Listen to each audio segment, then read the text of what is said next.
नमस्कार प्यारे साथियों। यूपी टेट के सीडीपी क्लास नंबर 6 में आपका हार्दिक स्वागत है। उम्मीद है कि साथियों आप लोग स्वस्थ मस्त जबरदस्त होंगे और आपकी तैयारी अच्छी चल रही होगी। तो साथियों आज आपको बता दें, आज का सेशन बहुत बेहतरीन तरीके से पढ़ाएंगे और जिसमें बहुत इंपॉर्टेंट प्रश्नों को लाया गया है जो पेपर में डायरेक्ट हिट करेंगे पेपर को। तो साथियों चलिए बिना देर के सेशन को स्टार्ट करते हैं और पहले क्वेश्चन की तरफ चलते हैं। कहा जा रहा है, किसने बहुविवात्मक प्रज्ञा का प्रत्यय दिया। साथियों किसने बहुविवात्मक प्रज्ञा का प्रत्यय दिया। तो साथियों कहा जा रहा है गोलमैन है, स्पीयरमैन है, जॉन मेयर है और साथियों गार्डनर है। तो साथियों आपको बता दें, बहुविवात्मक का प्रज्ञा देने वाले थे गार्डन ने। किसने दिया साथियों? गार्डन ने। और इन्होंने क्या क्या दिया है आइए देखते हैं। पहला कहा जाएगा साथियों, एक मिनट साथियों, कहा जा रहा है पहला वैयक्तिक वैयक्तिक पर दिया था साथियों बुद्धि। क्या दिया है साथियों? बुद्धि। व्यक्तिक पर बुद्धि दिया है। और दूसरा का कहा जाएगा साथियों वैयक्तिक स्वबुद्धि दिया है। स्वबुद्धि दिया है साथियों। कहा जाएगा तीसरा का कहा जाएगा साथियों संगीत बुद्धि दिया है इन्होंने। चौथा कहा जाएगा साथियों शरीर गति की बुद्धि दिया है इन्होंने। पांचवा कहा जाएगा साथियों स्थानिक बुद्धि दिया है। स्थानिक बुद्धि दिया है इन्होंने। और छठवां कहा जाएगा साथियों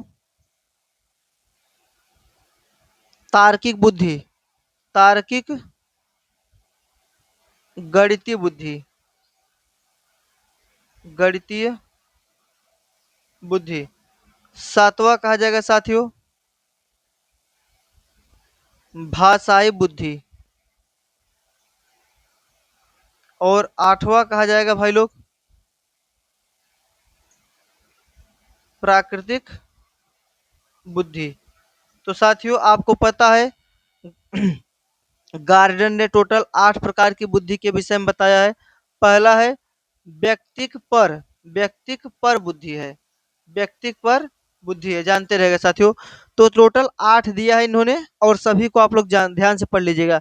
व्यक्तिक पर बुद्धि, व्यक्तिक स्वबुद्धि, संगीत बुद्धि, शरीर गति की बुद्धि, स्थानिक बुद्धि और साथियों तार्किक गणितीय बुद्धि, भाषाई बुद्धि और प्राकृतिक बुद्धि के विषय में बताया है। अगला प्रश्न कहा जा रहा है भाई लोग डिसलेक्सिया में यह करने में कठिनाई होती है। साथियों डिसलेक्सिया क्या है और क्या करने में कठिनाई होती है? तो साथियों डिसलेक्सिया एक प्रकार का मानसिक विकार है जिसमें बच्चों को पढ़ने तथा वर्तनी को पहचानने में क्या होती है? कठिनाई होती है। ऑप्शन नंबर ए बिल्कुल सही जवाब हो जाएगा। और इस क्वेश्चन को मैं दूसरी या तीसरी क्लास में पढ़ाया हूँ, आप लोग पीछे जा करके देख लीजिएगा। कहा जा रहा है साथियों निम्न में क्या समावेशी कक्षा में शिक्षक की भूमिका नहीं है? समावेशी कक्षा में शिक्षक की भूमिका नहीं है। पहला कहा जा रहा साथियों बच्चों की आवश्यकता के अनुरूप बैठने की पर्याप्त व्यवस्था करनी चाहिए। शिक्षक को निःसंदेह बच्चों को ध्यान नहीं देना चाहिए। और साथियों शिक्षक को बच्चों को प्रोत्साहित करना चाहिए। शिक्षक को सीखने में असक्षम असक्षम को अतिरिक्त समय देना चाहिए। साथियों ये तो सही जवाब है। अगर जो बच्चे कम सीख पाते हैं उन्हें अधिक समय देना चाहिए। शिक्षक को बच्चों को प्रोत्साहित करना चाहिए ताकि वो अधिक से अधिक सीख सके। लेकिन शिक्षक को निःशक्त बच्चों पर ध्यान नहीं देना चाहिए, यही सही जवाब नहीं हो जाएगा साथियों, क्योंकि शिक्षक को सब पर ध्यान देना चाहिए। तो ऑप्शन नंबर बी बिल्कुल सही जवाब हो जाएगा। ये शिक्षक की भूमिका नहीं है। अगला प्रश्न कहा जा रहा है भाई कक्षा में छात्रों को प्रश्न पूछने के लिए क्या करना चाहिए? हतोत्साहित करना चाहिए, प्रेरित करना चाहिए, रोक देना चाहिए, अनुमति देनी चाहिए। अनुमति नहीं देनी चाहिए साथियों। कहा जा रहा है हतोत्साहित नहीं करना चाहिए साथियों, क्योंकि इससे बच्चे क्या होते हैं? डर जाते हैं। प्रेरित करेंगे साथियों, आप बच्चों को प्रश्न पूछने के लिए प्रेरित करेंगे तो बच्चे आपसे और अधिक प्रश्न पूछेंगे और चीज़ों को अधिक से अधिक जान पाएँगे। रोकने से साथियों रोकने का कोई ध्यान नहीं देना चाहिए साथियों, रोक देना नहीं चाहिए और अनुमति भी नहीं देनी चाहिए। साथियों ये भी सही गलत जवाब है, अनुमति देनी चाहिए होना चाहिए था। तो साथियों इसका ऑप्शन नंबर बी बिल्कुल सही जवाब हो जाएगा। कक्षा में छात्रों को प्रश्न पूछने के लिए प्रेरित करना चाहिए। ऑप्शन नंबर बी बिल्कुल सही जवाब है ताकि बच्चे अधिक से अधिक सीख सकें। अगला प्रश्न कहा जा रहा है भाई लोग, बच्चों की बुद्धि मुख्यतः संबंधित है। बच्चों की बुद्धि किससे संबंधित है? शारीरिक विकास से, सामाजिक विकास से, भावात्मक विकास से, नैतिक विकास से। भाई लोग इस प्रश्न का सही जवाब हो जाएगा शारीरिक विकास से। शारीरिक विकास से क्यों साथियों? क्योंकि बच्चों की वृद्धि मुख्यतः शरीर या शारीरिक विकास से संबंधित होती है तथा इसमें कोशिकाओं की गुणात्मक वृद्धि होती है जिसे हम क्या कहते हैं? अभिवृद्धि कहते हैं। तो ऑप्शन नंबर ए बिल्कुल सही जवाब हो जाएगा इस प्रश्न का। अगला प्रश्न कहा जा रहा है भाई लोग, मानव विकास का प्रारंभ होता है। मानव विकास का साथियों प्रारंभ कहाँ से होता है?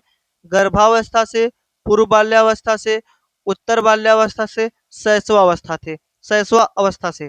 जानते रहेगा भाई लोग, कहा जा रहा है मानव का विकास साथियों माँ के गर्भ से होता है। कब से होता है?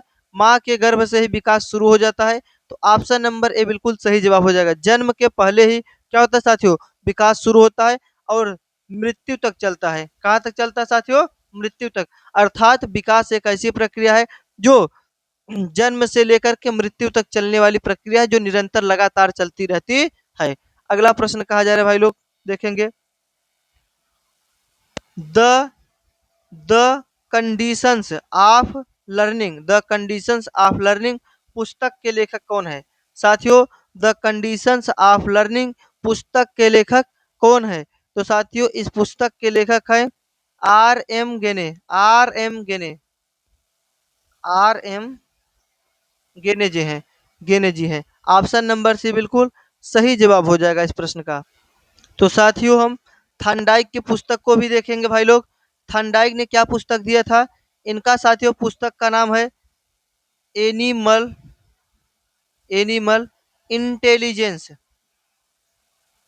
इंटेलिजेंस। ये इनका पुस्तक है। एनिमल इंटेलिजेंस किसका है साथियों?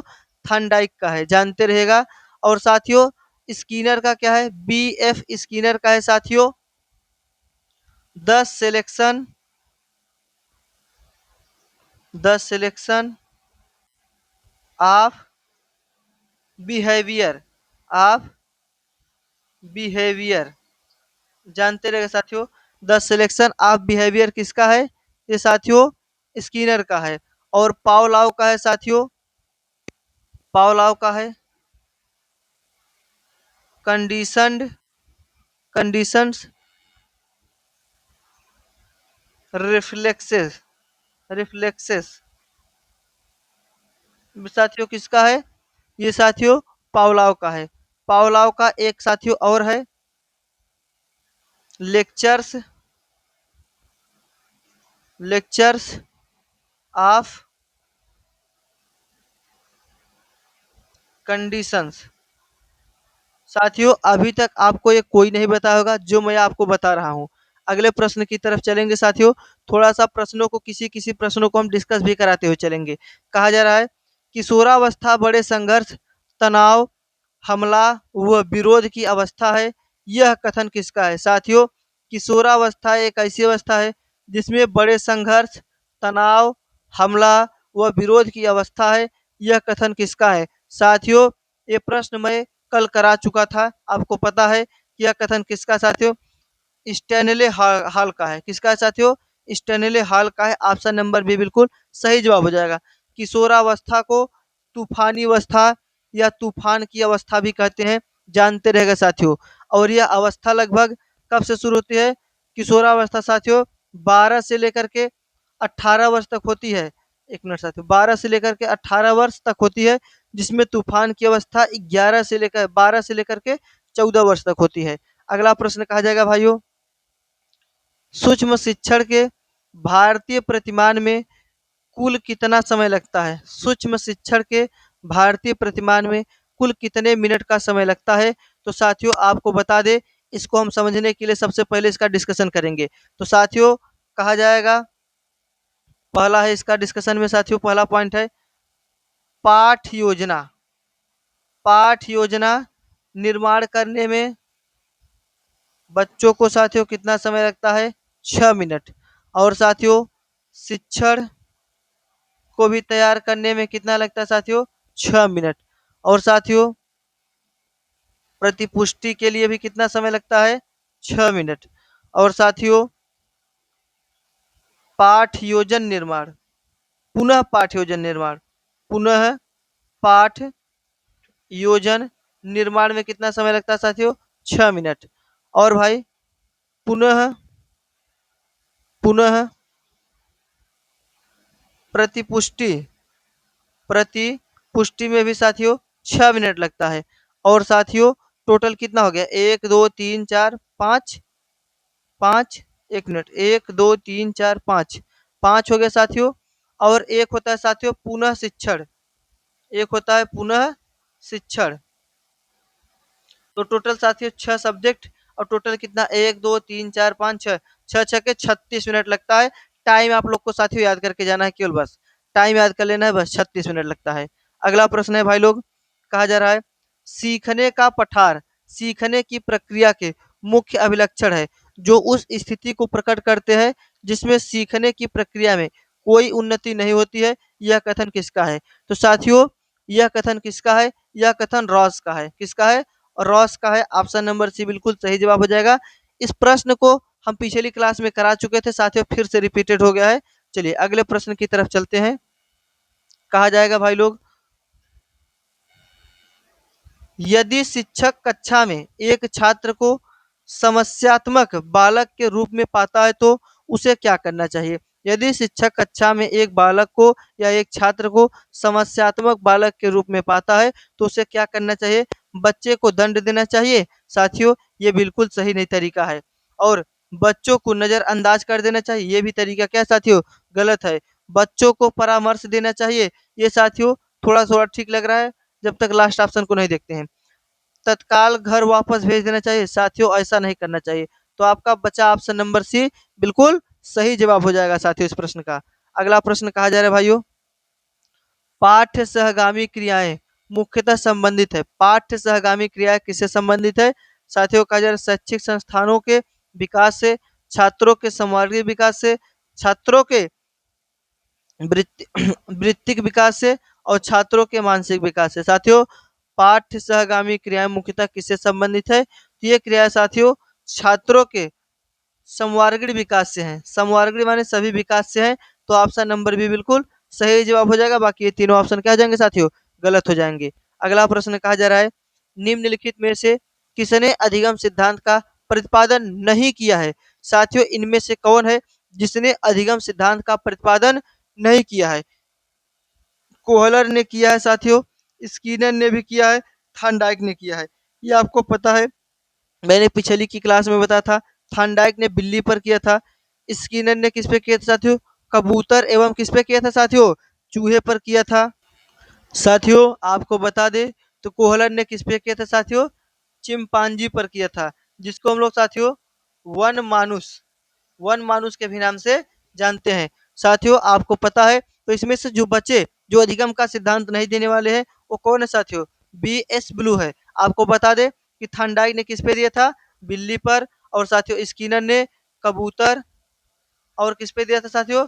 चूहे पर प्रयोग किया था। अगला प्रश्न की तरफ चलते हैं। कहा जा रहा है शिक्षा में अवरोधन का तात्पर्य क्या है?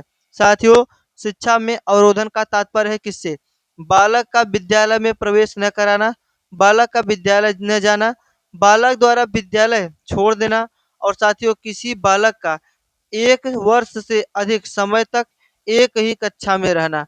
तो साथियों आपको बता दिया जाए कि बालक में साथियों शिक्षा में अवरोधन का तात्पर्य है साथियों बालक का विद्यालय में प्रवेश न लेना, ये तो साथियों नहीं है। लेकिन साथियों किसी बालक का 1 वर्ष से अधिक समय तक एक ही कक्षा में रहना क्या कहलाता है साथियों? अवरोधन कहलाता है, जानते रहेगा अवरोधन। साथियों हम प्रवेश तो करा सकते हैं, बालक विद्यालय 1 2 दिन रह जाएगा उसके बाद तो जाएगा। बालक द्वारा विद्यालय छोड़ देना नहीं होगा साथियों। लेकिन किसी बालक का 1 वर्ष से अधिक एक ही कक्षा में रहना या उसी कक्षा को बार-बार पढ़ना क्या कहलाता है साथियों? बालक का अवरोधन कहलाता है। ऑप्शन नंबर डी बिल्कुल सही जवाब है। कहा जा रहा है निम्न में से किस कौशल में पूर्व ज्ञान का परीक्षण आता है? किस कौशल में पूर्व ज्ञान का परीक्षण आता है? साथियों, उद्दीपन परिवर्तन कौशल, प्रस्तावना कौशल परिवर्तन, समापन कौशल परिवर्तन, प्रदर्शन कौशल परिवर्तन। भाई लोग आपको बता दें, इस प्रश्न का सही जवाब हो जाएगा प्रस्तावना कौशल आता है। प्रस्तावना कौशल आता है। ऑप्शन नंबर बी बिल्कुल सही जवाब हो जाएगा। साथियों, हम 15 प्रश्नों को करा चुके हैं। अभी 15-20 प्रश्न और बचे हैं। आपसे कहना है कि जो चैनल पे पहली बार आए हैं, चैनल को सब्सक्राइब कर लेंगे और जो भी वीडियो में बने हैं, लाइक नहीं किए वीडियो को लाइक कर देंगे और शेयर ज़रूर कर देंगे। अगले प्रश्न की तरफ चलते हैं भाई लोग। कहा जा रहा है, स्तंभ ए तथा स्तंभ बी को सुमेलित कीजिए। स्तंभ ए तथा स्तंभ बी को सुमेलित करना है साथियों। देखेंगे साथियों क्या कहा जा रहा है। साथियों, पहला ऑप्शन कहा जा रहा है एनिमल इंटेलिजेंस। अभी अभी बता के आए साथियों, एनिमल इंटेलिजेंस किसका था साथियों? थॉर्नडाइक का था। थॉर्नडाइक का जो बताया ना साथियों, डिस्कशन आपको बहुत आगे लेके जाएगा। कहा जा रहा है साथियों, एनिमल इंटेलिजेंस साथियों थॉर्नडाइक का था। और साथियों, पुनर्बलन की अनुशीलन अनुसूची पुनर्बलन की अनुसूची देने वाले कौन थे साथियों? पुनर्बलन की अनुसूची देने वाले थे साथियों स्किनर। स्किनर थे, जानते रहेगा। और साथियों, कहा जा रहा है सारगर्भिता का नियम। सारगर्भिता का नियम किसने दिया था? तो सारगर्भिता का नियम देने वाले थे साथियों ये स्टाल्ट थे। कौन साथियों? ये स्टाल्ट थे। और बचे अनुकूलन। अनुकूलन का सिद्धांत साथियों पियाजे ने दिया था। पियाजे ने दिया था। तो साथियों, आपको पता है पहले का तीसरा हो गया है, जानते रहेगा साथियों। दूसरे का हो गया है, चौथा हो गया है। और साथियों देखेंगे, तीसरे का हो गया पहला और चौथे का हो गया साथियों दूसरा। तो ऑप्शन में कहाँ पे है देखेंगे, तीसरा, चौथा, पहला और साथियों दूसरा। तो कहाँ पे है साथियों? देखेंगे तीसरा, चौथा, पहला, दूसरा। तो ऑप्शन नंबर डी बिल्कुल सही जवाब हो जाएगा इस प्रश्न का। अगला प्रश्न कहा जा रहा है भाई लोग, विकास कभी न समाप्त होने वाली प्रक्रिया है। मैंने साथियों पहले बताया जो जन्म से लेकर के मृत्यु तक चलती रहती है। यह कथन विकास के किस सिद्धांत से संबंधित है? साथियों, अंतःक्रिया का सिद्धांत है, एकीकरण का सिद्धांत है, अंतः संबंध का सिद्धांत है और निरंतरता का सिद्धांत है। तो भाई लोग आपको बता दें, विकास एक ऐसी प्रक्रिया है जो निरंतर निरंतर माने साथियों लगातार। तो साथियों निरंतरता का सिद्धांत हो जाएगा। निरंतर माने लगातार चलने वाली प्रक्रिया है। तो किसका सिद्धांत हो जाएगा साथियों? निरंतरता का सिद्धांत हो जाएगा। वेरी वेरी मोस्ट इंपॉर्टेंट प्रश्न है साथियों। कहा जा रहा है संविधान के किस संशोधन से शिक्षा एक मौलिक अधिकार बन गई है? साथियों, संविधान के किस संशोधन से शिक्षा एक मौलिक अधिकार बन गया है? तो साथियों आपको पता है भारतीय संविधान के संशोधन 86वें भारतीय संविधान के संशोधन 86वें द्वारा। और कब साथियों? सन 2002 में अनुच्छेद 21 में संशोधन किया गया। और क्या किया गया साथियों? 21 का ए बनाया गया, जिसमें शिक्षा को क्या किया गया साथियों? जोड़ा गया है।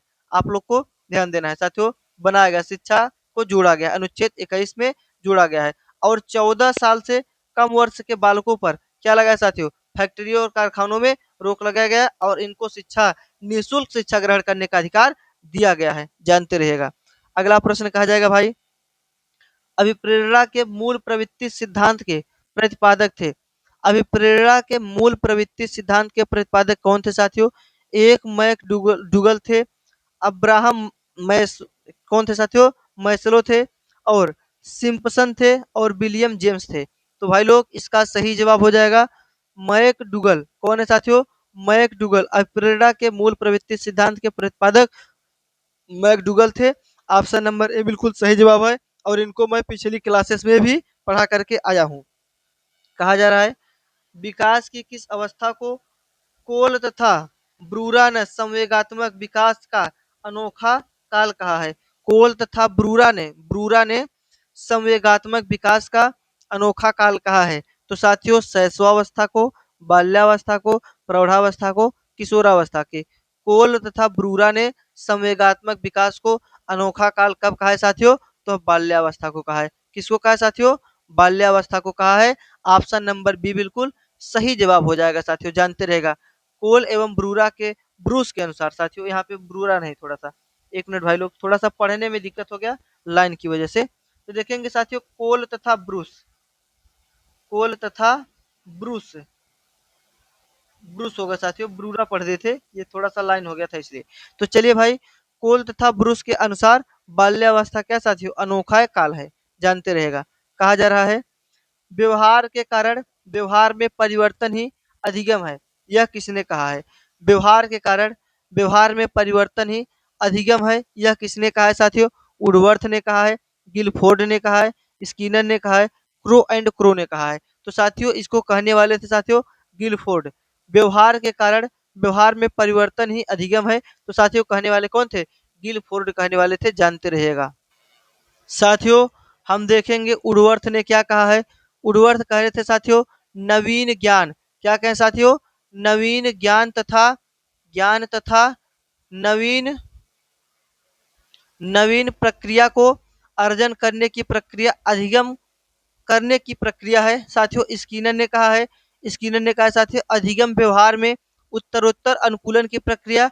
और साथियों, क्रो ने कहा है, आदत ज्ञान, आदतों का ज्ञान तथा अभिवृत्ति का अभिवृत्ति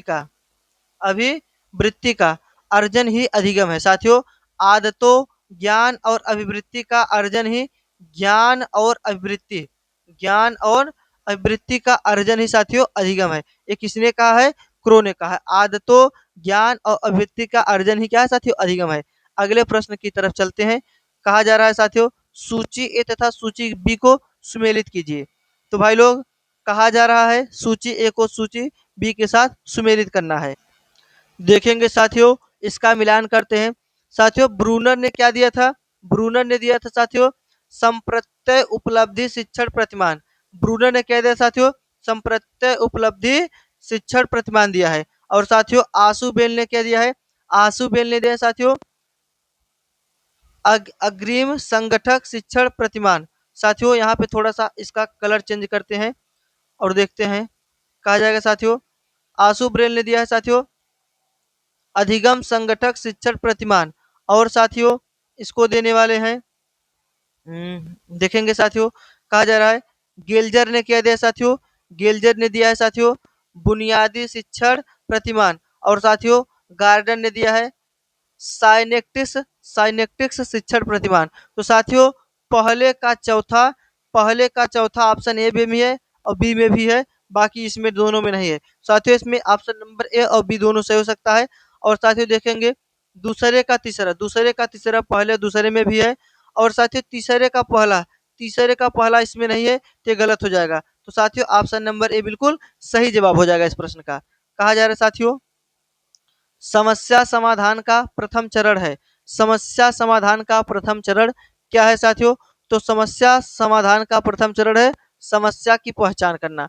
आंकड़ा संग्रह नहीं है साथियों, परिकल्पना परीक्षण नहीं है, और परिकल्पना का निर्माण। लेकिन साथियों, यदि समस्या को देखना है तो समस्या की पहचान करना है कि हमको क्या समस्या है। यदि आपको समस्या का पहचान रहेगा तो आप समस्या का समाधान कर सकते हैं। यदि समस्या का पहचान नहीं है साथियों, आप समस्या का हल नहीं निकाल सकते हैं। अगला प्रश्न कहा जाएगा भाई, बालकों का अधिगम सर्वाधिक प्रभावशाली होगा जब जब साथियों, पढ़ने लिखने व गणितीय कुशलताओं पर ही बल होगा। कहा जा रहा है, बालकों का संज्ञानात्मक भावनात्मक तथा मनोचालक पक्षों का विकास होगा। शिक्षण व्यवस्था एकाधिकारवादी होगी। शिक्षक अधिगम प्रक्रिया में आगे होकर बालकों को निष्क्रिय रखेगा। तो साथियों, इसका सही जवाब हो जाएगा, आप लोग को बता दिया जाए, ऑप्शन नंबर बी होगा। क्योंकि बालकों का संज्ञानात्मक, भावनात्मक तथा मनोचालक पक्षों का विकास होगा, तभी तो बालकों का अधिगम सर्वाधिक प्रभावशाली होगा। साथियों, पढ़ने लिखने व गणितीय कुशलताओं पर ही केवल बल नहीं देना होगा। शिक्षण व्यवस्था का एकाधिकारवादी नहीं होगा। शिक्षण अधिगम प्रक्रिया में आगे होकर बालकों को निष्क्रिय रखेगा। साथियों, आपको बता दें, बालक में संज्ञानात्मक, भावनात्मक, मनोचालक पक्षों का विकास ही क्या कहलाता है? अधिगम सर्वाधिक प्रभावशाली कहलाता है। अगला प्रश्न कहा जाएगा भाई, स्मृति स्तर एवं बोध स्तर के शिक्षण प्रतिमान की संरचना में कौन सा सोपान अभिनिष्ठ है? अभयनिष्ठ है साथियों, उभयनिष्ठ है। अभय नहीं साथियों, उभयनिष्ठ है। उभयनिष्ठ कहा जाएगा भाई लोग। उभयनिष्ठ है तो सामान्यीकरण है, अन्वेषण है, प्रस्तुतिकरण है, तैयारी है। स्मृति स्तर एवं बोध स्तर के शिक्षण प्रतिमान एवं संरचना में कौन सा सोपान उभयनिष्ठ है? तो साथियों इसमें से जो सोपान उभयनिष्ठ है वह है साथियों साथियों उसका नाम हो जाएगा प्रस्तुतिकरण। क्या है साथियों? प्रस्तुतिकरण। ऑप्शन नंबर सी बिल्कुल सही जवाब हो जाएगा साथियों। स्मृति एवं बोध के शिक्षण में प्रतिमान प्रस्तुतिकरण सोपान क्या है? उभयनिष्ठ है साथियों। सोपान उभयनिष्ठ प्रस्तुतिकरण है, सामान्यीकरण नहीं है, अन्वेषण और तैयारी नहीं है।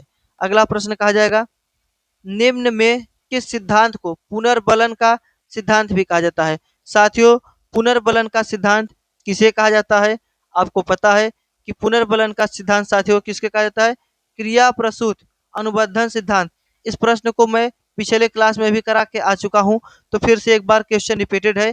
क्यूज में ऐसा होता है साथियों, कभी कभी क्वेश्चन रिपीटेड हो जाते हैं एक दो क्वेश्चन। तो साथियों क्रिया प्रसूत अनुबंधन का सिद्धांत। साथियों अगले प्रश्न की तरफ चलते हैं और कहा जा रहा है, निम्न में कौन सी अवस्था ब्रूनर के संज्ञानात्मक विकास सिद्धांत का अंग नहीं है? साथियों ब्रूनर के सिद्धांत का साथियों संज्ञानात्मक विकास सिद्धांत का अंग साथियों प्रतिबिंबात्मक अवस्था है, संकेतात्मक अवस्था है, क्रियात्मक अवस्था है। या आप तीनों अवस्थाओं को याद रखिएगा। ब्रूनर के अनुसार प्रतिबिंबात्मक अवस्था, संकेतात्मक अवस्था, क्रियात्मक अवस्था, ये तीनों है साथियों। लेकिन इसमें आंत प्रज्ञ अवस्था ये साथियों ब्रूनर का नहीं है। तो ऑप्शन नंबर ए बिल्कुल सही जवाब हो जाएगा इस प्रश्न का। अगला प्रश्न कहा जा रहा है भाई लोग, मारी मारिसन ने बोध स्तर के शिक्षण प्रतिमान में 5 पदों का वर्णन किया है। साथियों मारिसन ने, नया प्रश्न है साथियों, इंपॉर्टेंट प्रश्न है। मारिसन ने बोध स्तर के शिक्षण प्रतिमान में 5 पदों का वर्णन किया है। पहला पद है साथियों प्रस्तुतिकरण, खोज, संगठन या व्यवस्था और साथियों आत्मीकरण आत्मीकरण और वाचन अभिव्यक्तिकरण। तो साथियों इन सभी का सही क्रम क्या होने वाला है? साथियों इन सब का सही क्रम पूछा है, तो आइए इन सब का सही क्रम देखते हैं। साथियों मारिसन ने बोध स्तर के शिक्षण के प्रतिमान में 5 पद दिया है साथियों। और पहला पद जो है साथियों आपको बता दे, पहला पद होने वाला साथियों खोज। पहला पद क्या होने वाला साथियों? खोज। और दूसरा का पद होता है साथियों खोज के बाद आता है प्रस्तुतिकरण। तो साथियों ये दूसरा का पद होने वाला है। और साथियों प्रस्तुतिकरण के बाद आता है आत्मयीकरण। आत्मयीकरण साथियों तीसरा का पद होने वाला है। और चौथा पद होने वाला है साथियों संगठन। संगठन चौथा पद होने वाला है। और साथियों बचा पांचवा पद। तो पांचवा पद क्या हो जाएगा साथियों? वाच साथियों क्या है? वाचन अभिव्यक्तिकरण। तो पांचवा पद है। तो साथियों ऑप्शन आपको दिख रहा होगा ये कहाँ पे है साथियों? साथियों पहला पद दूसर का है। तो साथियों मैंने कहा था पहला पद केवल यहाँ पे दिख रहा है, बाकी 3 ऑप्शन में नहीं दिख रहा है। तो पहला, दूसरा, तीसरा, चौथा और पांचवा। पहला, दूसरा, तीसरा, चौथा और पांचवा। पहले पर साथियों, एक मिनट साथियों देखेंगे भाई थोड़ा सा इसका, एक मिनट भाई। पहले पर कौन आया साथियों? देखेंगे साथियों पहले पर कौन आया है भाई लोग। अच्छा पहले पर साथियों दूसर का है। पहले नंबर पे कौन है साथियों? दूसरा। तो इसके अनुसार साथियों ये सही जवाब हो जाएगा ना। थोड़ा सा मिस्टेक हो गया था। देखेंगे साथियों पहले स्थान पे दूसरा है, फिर पहला है खोज है, फिर साथियों कौन है साथियों? फिर कहा जा रहा है आत्मयीकरण है। एक मिनट, कहा गया साथियों, हाँ संगठन व्यवस्था है, फिर आत्मयीकरण है, तब साथियों वाचन अभिव्यक्ति। तो ऑप्शन नंबर बी बिल्कुल सही जवाब हो जाएगा। डी नहीं होगा, सी नहीं होगा, ए नहीं होगा। अगला प्रश्न कहा जा रहा है भाई लोग, निम्नलिखित में कौन सा संज्ञानात्मक क्षेत्र से संबंधित नहीं है? संज्ञानात्मक क्षेत्र से संबंधित नहीं है साथियों, वह क्या है? वह क्या है साथियों? तो इसका सही जवाब हो जाएगा अनुमूल्यन। अनुमूल्यन नहीं है, अनुप्रयोग है, बोध है, ज्ञान है। साथियों मूल्यन होता तो हो जाता, लेकिन अनुमूल्यन नहीं है। तो ऑप्शन नंबर ए बिल्कुल सही जवाब हो जाएगा। साथियों इसका हम देखने वाले हैं डिटेल में। कहा जा रहा है, निम्न में कौन सा अधिगम का वक्र नहीं है? साथियों अधिगम का वक्र नहीं है, नदोत्तर, मिश्रित, लंबवत और उन्नतोदर। उन्नतोदर साथियों इसके लिए सबसे पहले हम ग्राफ को देखेंगे। साथियों ग्राफ हमारा कहा जा रहा है। एक साथियों देखेंगे अधिगम वक्रों के प्रकार और तुलनात्मक अध्ययन दिया गया साथियों। पहला ग्राफ कहा जा रहा है सरल रेखा। सरल रेखा में साथियों क्या दिया गया है आपको पता है, सरल रेखा वक्र दिया गया है। इसमें क्या दिया गया साथियों, जिसे साथियों सामान्य निष्पादन वक्र के भी नाम से जानेंगे। यदि रेखा कैसी हो, सीधी हो, तो उसे क्या कहेंगे साथियों, सरल रेखा कह देंगे। और साथियों नदोत्तर क्या है, नदोत्तर कहा जा रहा है साथियों बढ़ता निष्पादन वक्र है। साथियों यदि आपको ऐसा एरो मिलता है तो बढ़ता निष्पादन वक्र को दिखाता है साथियों, नदोत्तर है। और कहा जा रहा है साथियों उन्नतोत्तर क्या है, उन्नतोत्तर है साथियों घटता निष्पादन वक्र है साथियों, घटता निष्पादन वक्र है। और चौथा कहा जाए मिश्रित वक्र है। साथियों आपको यहाँ पे 4 देखने को मिला है, सरल रेखा, उन्नतोदर वक्र और मिश्रित वक्र और नतोदर वक्र। तो साथियों आपको पता है इसमें कौन नहीं है, तो लंबवत साथियों क्या था उसमें नहीं था। तो यहाँ पे साथियों ऑप्शन नंबर सी हो जाएगा। लंबवत क्या है साथियों, अधिगम का वक्र नहीं है। नदोत्तर है, नतोदर है, मिश्रित है और उन्नतोदर है, लेकिन साथियों लंबवत नहीं है। अगले प्रश्न की तरफ चलेंगे और कहा जा रहा है निम्नलिखित में कौन सा थॉर्नडाइक द्वारा दिया गया अधिगम का मुख्य नियम नहीं है। साथियों थॉर्नडाइक द्वारा दिया गया अधिगम का मुख्य नियम नहीं है। तो आपको पता है थॉर्नडाइक ने क्या दिया था साथियों, थॉर्नडाइक ने दिया था साथियों अभ्यास का नियम, तत्परता का नियम, प्रभाव का नियम, ये दिया था साथियों। मैंने इसको पिछली क्लास में बताया है, लेकिन आवृत्ति का नियम नहीं दिया था। तो ऑप्शन नंबर डी बिल्कुल सही जवाब हो जाएगा इस प्रश्न। अगले प्रश्न की तरफ चलेंगे साथियों।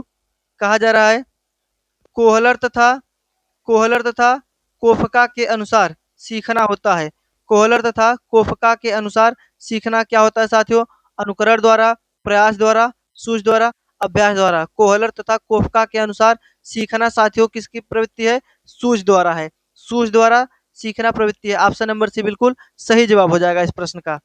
अगला प्रश्न कहा जा रहा है सामाजिक निर्माणवाद के जनक कौन है। सामाजिक निर्माणवाद के जनक कौन है, नोवाक है, वाइगोस्की है और पियाजे है और साथियों ग्लार सफेल्ड है। साथियों कौन है, तो इसका सही जवाब हो जाएगा ग्वाइस ग्वाइस एक मिनट वाइस गोत्की है साथियों, वाइस गोत्की है। ऑप्शन नंबर भी बिल्कुल सही जवाब हो जाएगा इस प्रश्न का।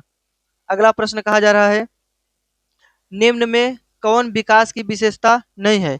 निम्न में कौन विकास की विशेषता नहीं है, संचयी होना, दिशात्मक होना, विशिष्ट होना, अनियंत्रित एवं स्वतंत्र होना। साथियों विकास की दिशा में जो नहीं आता है वह अनियंत्रित एवं स्वतंत्र होना नहीं आता है।